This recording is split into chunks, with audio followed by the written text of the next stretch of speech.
Thin we began, and meagre, and hungry. So set us to learning to live. Progress did give us a story, the romantic tale to chase across trails of thought.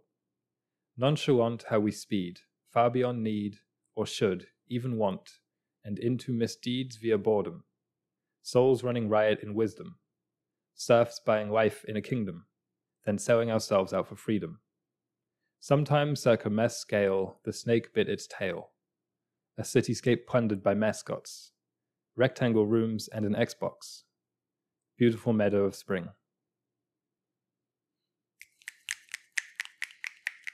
Wow, that one's perhaps my favorite poem so far. Oh, thank you. It sounds sort of like a rap verse. Is that what you would call it?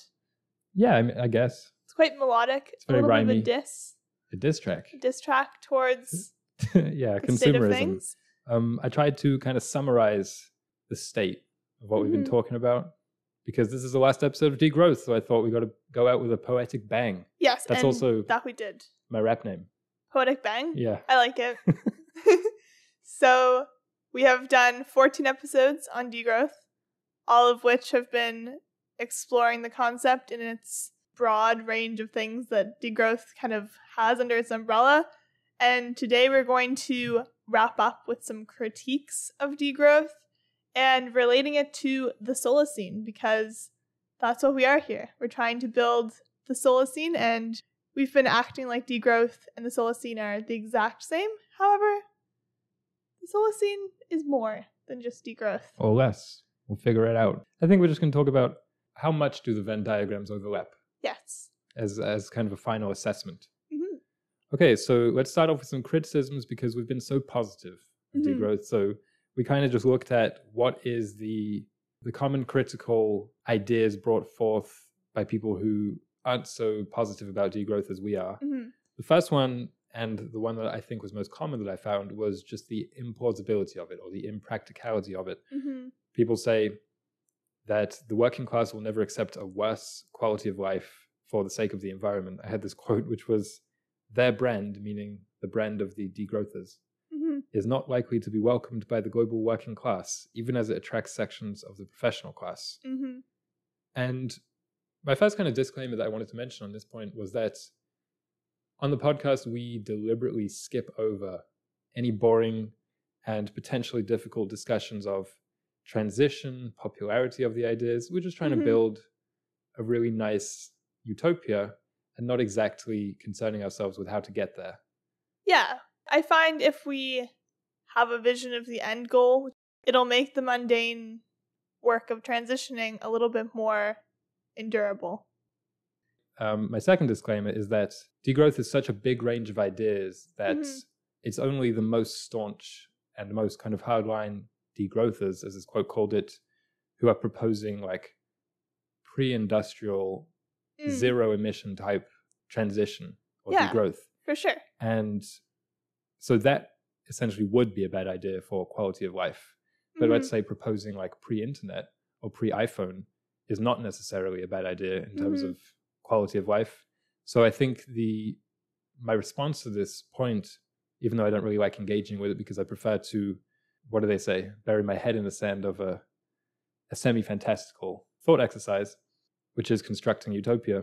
My response is that public support depends entirely on education and a kind of mass awakening with regards to the harmful psychological, social, and environmental effects of consumerism, the internet, and all these other bad aspects of modernity.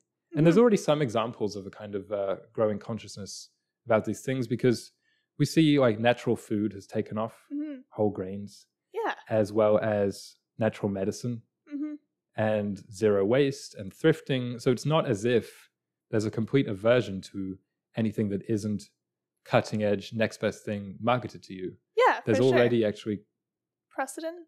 Yeah, quite a precedent for degrowth in some areas, some consumerism areas, I would say. Yeah, and I think my favorite part about degrowth is that it's local. It's not just degrowth for the entire world, because that doesn't make much sense, that we can just all have the exact same framework that we follow. It's degrowth for your community or for your country even. depending on the size of your country. Like, we're not going to be able to have a solution for all of Canada, but we can definitely come up with solutions for where we live. It's decentralized, so you're Yeah. saying. Yeah. My first critique is, I'll kind of piggyback off yours, and it's that degrowth is just ambiguous and like confusing, which it is. Yeah, it is. And there's like a few papers, if you read some of the first ones published on it, which establish what degrowth is, and I find that they're very clear and concise. But then if you read just those, you're going to be like, well, this doesn't make any sense. It's just an idea. It's not even a plan. It's just a concept. Just like, oh, there's an idea for a movie, but the movie hasn't been made. Right. It's as if someone was saying, oh, I have an idea for society. Mm-hmm. And you're like, what is it? And they say, growth. Mm-hmm. That's about as broad as degrowth is. Mm-hmm. It's not really a plan at all, right? Mm-hmm. It's just a concept, like you mentioned. Yeah, but that's why there's people working towards compiling all of the work on degrowth. Like, there's degrowth.info, which we referenced in our first episode. And they compile every single, like, I swear, it seems like every single article, video, zine, project, art installation that references degrowth. And it gives you a better idea of what the movement is because it is so sweeping. Yeah. I like how you just snuck in zine there. But it's because they contacted us about our zine. They were like, hey, you guys have a zine? And there's another degrowth zine, too, that I learned about. You don't want to tell our listeners about that. What? There's one degrowth zine. You can find it in the description to the episode. Yeah. And I also think degrowth is like the only concept that I've come across, which is at the same scale as the climate change issue. Like, climate change is so much more than just deforestation, just ocean pollution. Like, it's a mindset issue. It's a structure issue. Yeah, it's an Avengers level threat. Yeah. So it's like we need an Avengers level team. Yeah. To find it. We can't just have Captain America fighting. We need people from all different backgrounds fighting all over the world in order to stop Thanos. My next one, which is like the first gripe that everyone has with degrowth when you mention it, and even when we were taught it in school, they mentioned this gripe because they said, if you talk about degrowth, people are going to say this to you, and it's that degrowth is negative. We have been striving for growth, as your poem alluded to, forever. Yep. We just always wanted forward. And when you hear the word degrowth, you're like, so now we have to go backwards?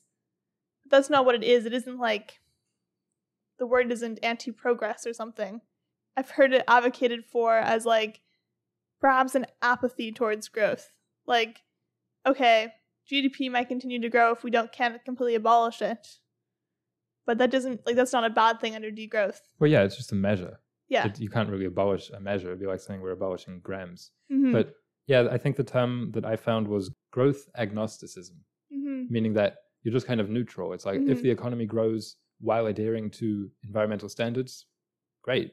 Degrowth isn't anti-technology like the Luddites. It's not, we're going to bomb all of the factories and the software centers that exist. It's, we need to use technology to progress as a species, but not progress in the economic sense, progress in the health and education and harmony with nature, the mental health sectors, which have just all been ignored with the one crowning jewel that is the economy and capitalism. I would just correct you when you said degrowth is this, degrowth is this. It's like your preferred form of degrowth, you know, like the Solacene is this. Yes. But there's a lot of degrowth advocates who are anti-technology. Yeah, it's a huge camp. And anti-economic progress. Mm-hmm. So that's something of a criticism that you agree with.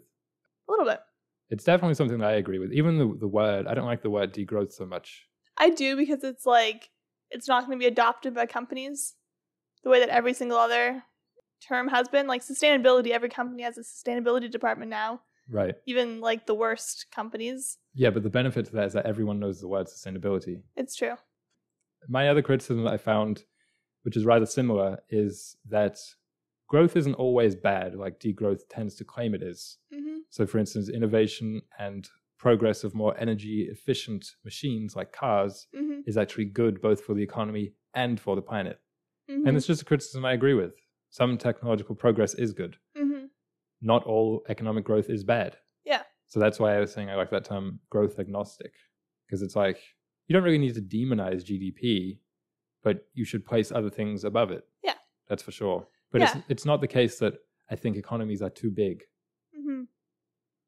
Yeah, I see what you mean. Because neither of us are like completely anti-capitalist the way that I'd say like 90% of degrowth advocates are. We have our gripes with capitalism, but we're not the anti-capitalist podcast. My next critique is that degrowth thinks that if we focus on public policy change, then we will get change. Like, it has to be kind of government-driven and not corporation-driven. And people critique this, and I agree with this critique. That's why I noted it. I think in the system that we're in right now, we need people to create green corporations, degrowth corporations, so that people like understand the structure. Okay, I get this product from this group and I use it, but under like my ideal world, it'd be something like circular.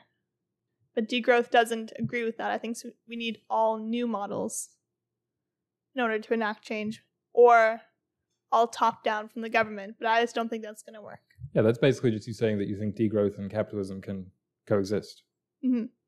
And other people have that criticism as well. I'd agree with that. We did the episode about circular economics. Yeah. And the actual shape of the economy is not super different from the current one. Okay, so now that we have all of the criticisms of degrowth, we thought it'd be a good thought experiment to see how degrowth and the Solacene are different. So we're going to describe the Solacene and things that we see in it, and then indicate if these things align with degrowth or if they do not. So my first one is that in the Solacene, innovation is going to be very people-driven, and it's going to be critical to making the society function. It's just a ton of innovation, all trying to rework how we do healthcare, how we do education, how we interact with each other. And I don't mean all in the metaverse. I mean new structures of like social organization in buildings, or how school boards are run and how kids are raised. And also literal technologies like cool ovens that like use heat from the earth, or fridges that are just like underground. Just innovation on all fronts. Yep. But I feel like that isn't super aligned with degrowth, because degrowth isn't super solar punk and like futurist. It's a lot more looking towards the past. It isn't entirely. It still incorporates a little bit of looking to the future, but I feel like Solacene is a lot more future looking. Do you agree or disagree? Yeah, and I like that you use the word solar punk. We haven't actually talked about it on the podcast, so this is a good place to bring it up, because I always like how when in the last episode of a TV show or like the last scene of a movie, something new is brought in. Yes. Like in Harry Potter, it's like, oh, they're doing all this stuff, and then the last one, boom, there's this invincible wand. Yeah. It's kind of what we're talking about here with solar punk. So buckle up for all the listeners who don't know what it is. So my basic thesis for this part of the episode was that Solacene fits underneath the degrowth umbrella because it does acknowledge that some things have gone wrong, and that the right way to fix some of these things sometimes is to look back. Like that's just the basic kind of idea of degrowth. And also the big part of sustainability is reducing current resource use. Like that's kind of the two things that degrowth advocates. It's like, yeah, I think Solacene's like that, but I think it's much more almost a blend of degrowth and eco-modernism, which seems like an oxymoron, but it's definitely on the more technologically innovative and, as you said, futuristic side of the degrowth spectrum.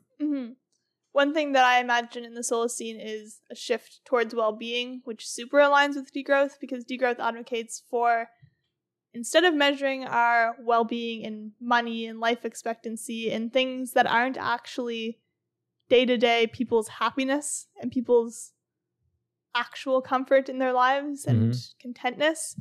And I think that's like crucial towards, okay, I like my life. I will then invest in my community, invest in my future and my kids, and be less overwhelmed by like all of the negative things that we're currently overwhelmed with. Yeah. So with solar punk is an aesthetic / internet niche, small community, which is centered around art, stories, poems, ideas, real life inspiration for a future which blends new sustainable technologies and ways of doing things with traditional infrastructure, I guess, with plants, with walkability, and with localization. Yeah, it's like people and nature centric.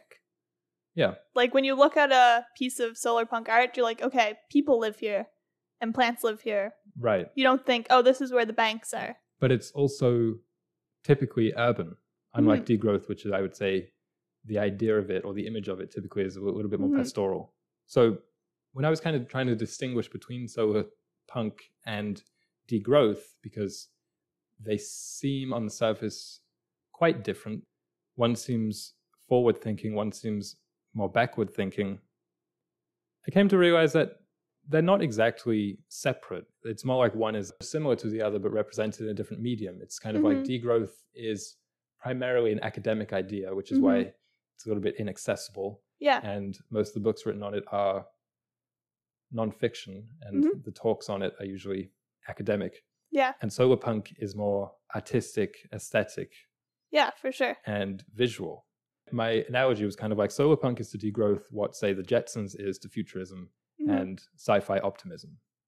It's basically just an artistic extension of ideas, which is what I think Solacene is a little bit more like. Yes, I agree. Solacene, solar punk. There might have been a little bit of we're definitely referencing there. A lot more aesthetic than we are academic on the podcast. So technology like solar panels, new transit, better healthcare machines, scientific exploration, mixed with environmental ethics, sustainable infrastructure, and that kind of ancient or like forgotten natural wisdom. That's what I would say is best sums up solar punk and also Solacene. Yeah, I think so as well. Did you see the new Chobani commercial? I wanted to mention it. Because I saw it in a video. We probably both watched the same video, I'd say. Yeah. And I was like, what is this? Because I didn't notice the Chobani branding at the beginning. Right. And I was just like, is this some random like Ghibli commercial? Because it was scored by Joe Hisaishi. Hisaishi, I've never heard it pronounced. The typical Ghibli composer. So yeah, when it came to solar punk, I thought that would be the most concise way of introducing it to people who are maybe like, oh, I think I know what you're talking about, but I'm not sure what you're talking about.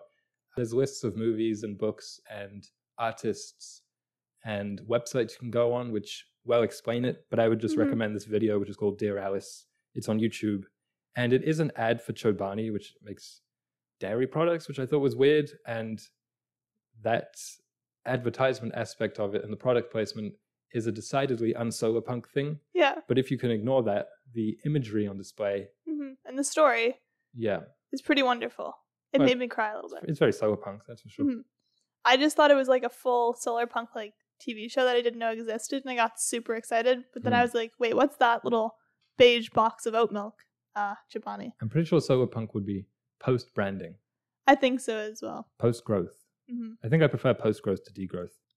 It's hard for me to talk very practically about how Solacene is not so degrowth because it's not inherently a practical exercise. I would just say that I like the ideas of pulling back from the economic areas that we don't need, novelty birthday cards, and pushing forward with the things which aren't so resource extractive, but are actually better for the future of humanity.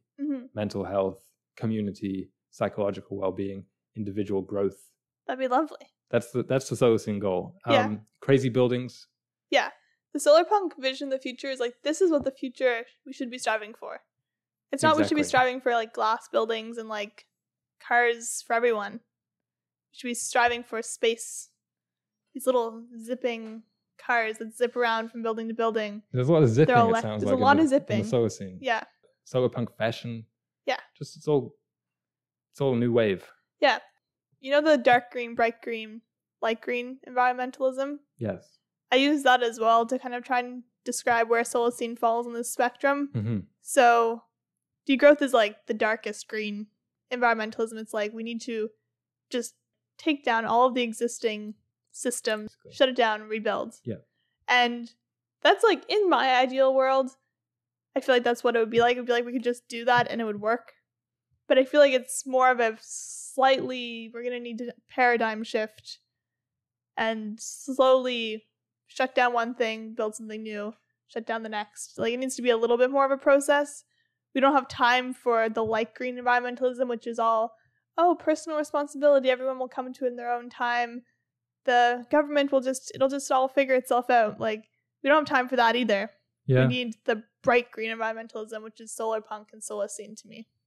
Well, I think it's a mix. Yeah. Some things also, it's a mix of bright and dark, eco-modernism and degrowth. I also don't like talks about, we need to do this, there's no time for this is more practical. That's lame. That's not what Solacene's all about. You're forgetting. We're just painting a picture of the end goal. I know. We're not talking about how to get there. But I had this quote which sums it up pretty nicely. It says, if you look out the window and wish you could see more of nature, then you already understand. Solar punk is about using technology to rebuild what we have lost. Whereas degrowth, it's not really about technology at all. Yeah. I think that's probably the most concise way of distinguishing them. I had a pop quiz for you. Oh, great. Since this is the last episode of the semester, I wanted to quiz you on how well you've been paying attention. I was going to do the same for you. And then I know you were going to do that. Then I didn't, so I'm glad you did it. Yeah. So you're going to be put on the spot here to see whether this has any benefit to your knowledge of things whatsoever, or whether you're just regurgitating things and not even listening to me. Oh, great. So, yeah, the 5 questions pulled from the previous 14 episodes, I guess. And I guess you have to get 3 right. Okay. And that means that you passed. So the first question is, and you can't rifle through your notes as well to try and find the answer. Okay. Okay, so the first question is, find the odd one out. Things I mentioned as cool ideas for degrowth transportation: hot air balloons, cable cars, trains, underground tunnels, human flight, or wingsuits. Which one did I not mention as a cool degrowth? So you mentioned wingsuits, because I remember thinking that's weird. And then the thing is, tunnels are my thing, but I don't know if you stole them for that episode. Tunnels are your thing. Tunnels are mine. I have a monopoly on tunnels in the future. I am going to say hot air balloons. Did you mention those? Because I know we were talking about blimps and stuff and like air travel. I feel like you did say hot air balloons. And then bikes, trains, tunnels. It was, what I said was hot air balloons, cable cars, trains, underground tunnels, and human flight. Okay. I think it's hard because I came up with the cable cars idea too. Oh my. There's those 2 in the middle, which are my ideas. So I don't know if you mentioned them or if I mentioned them. I'm going to say tunnels, you didn't say. It's actually a trick question. I mentioned them all. So what kind of... So you got that one wrong. Okay. None of the above wasn't an answer. Well, you could have said that. Oh my gosh. The next question is, name 3 solutions that we had for what to do with parking lots. Okay. We said turn them into community centers where there's like sports and stuff. So a bunch of different sports you can do there. Yep. We talked about food trucks. It's true. I did say that. Yeah. And we talked about gardening, like taking all of the pavement up and turning them into urban gardens. Okay. That one was a little bit of an easy question. Okay. Third question. Degrowth.org has 6 things listed as essential for degrowth. Name 3. And you don't have to get them perfectly correct. Okay. This is beckoning back to the first episode, isn't it? Well, Okay. This is just the tenets of degrowth. The I'd hope you can get at least one. Okay. I just don't know, like, what types of things, like, would be, like, lowering resource use.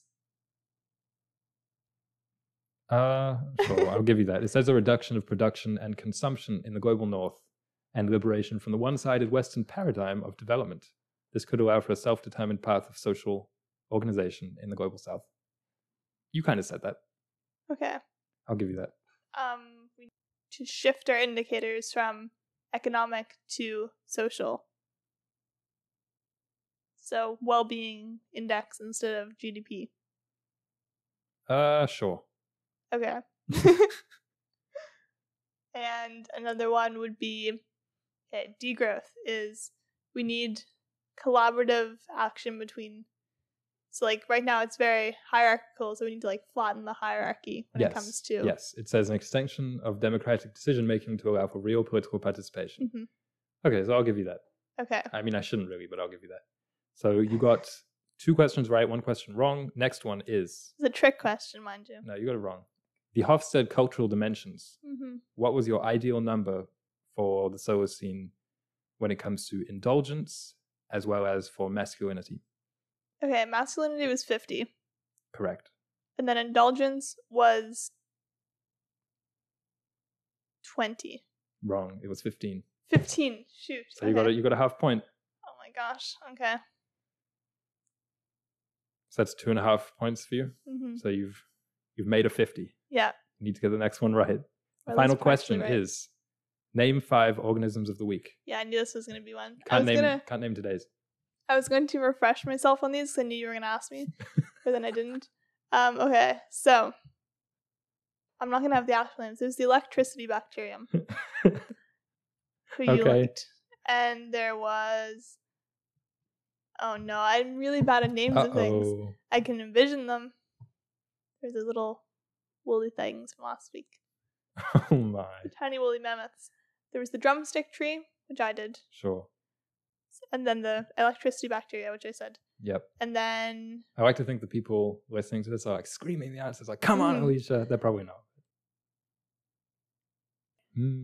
Stop!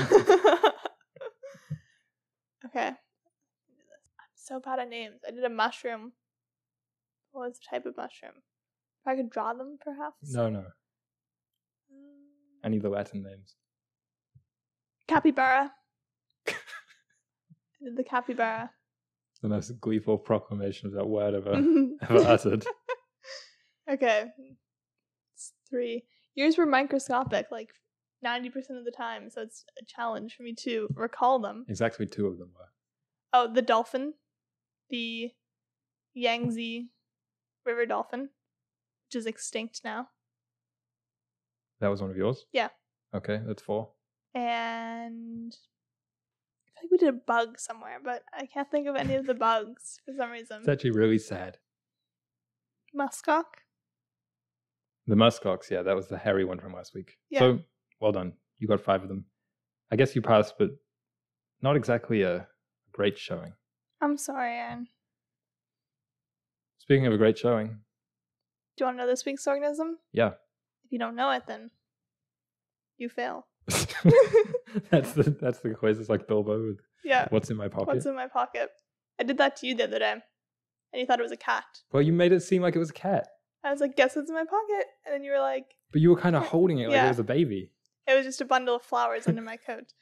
So this week, I thought, because we're doing degrowth, the organism could be a snail, a type of snail again, because snails are the symbol for degrowth, because when snails are making their shells, if they add 1 layer too many, the weight increases by 16 times, and then they wouldn't be able to move. And that's what degrowth is all about. So you've already forgotten that the first episode also was a snail. And you said that same thing, I think. Yeah.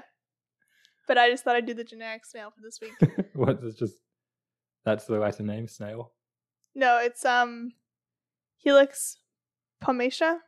Okay. And I'll get a picture for you to describe to people. Yeah, I've seen snails. So describe it. It is a snail. Yes, it's just the most generic snail. They have many names. The Roman snail, the burgundy snail, yeah, the edible snail, or escargot. The shelled slug. Yeah, Gary. And, well, it's not a water snail. And they are large, edible, air-breathing land snails. They have 5 to 6 whorls. I don't know why you had to sneak in edible. That's what it said on Wikipedia. Oh, right. But I'm just saying, look, we haven't said that for any of the other organisms. They're edible.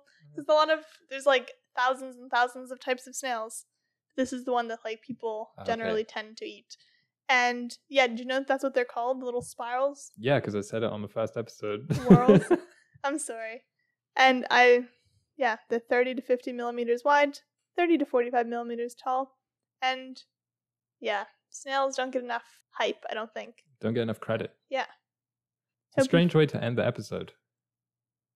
A little bit. And end the series, but we will be back next week. Yes. We're going to do some loose episodes, some kind of one-offs that aren't connected to degrowth or to the subject of the next semester, just to give us a break from having to think week from week, try out some different stuff, maybe a musical episode. Perhaps. Or maybe you'll get to show off your stand-up routine. That would be fun. In the meantime, after we record today, we're going to make some pizza, which is, I just wanted to mention because it's the most degrowth food. Is it? I can see that. Hope you all can enjoy some pizza of your own. Thank you so much for joining us in this semester, and we hope to see you next week.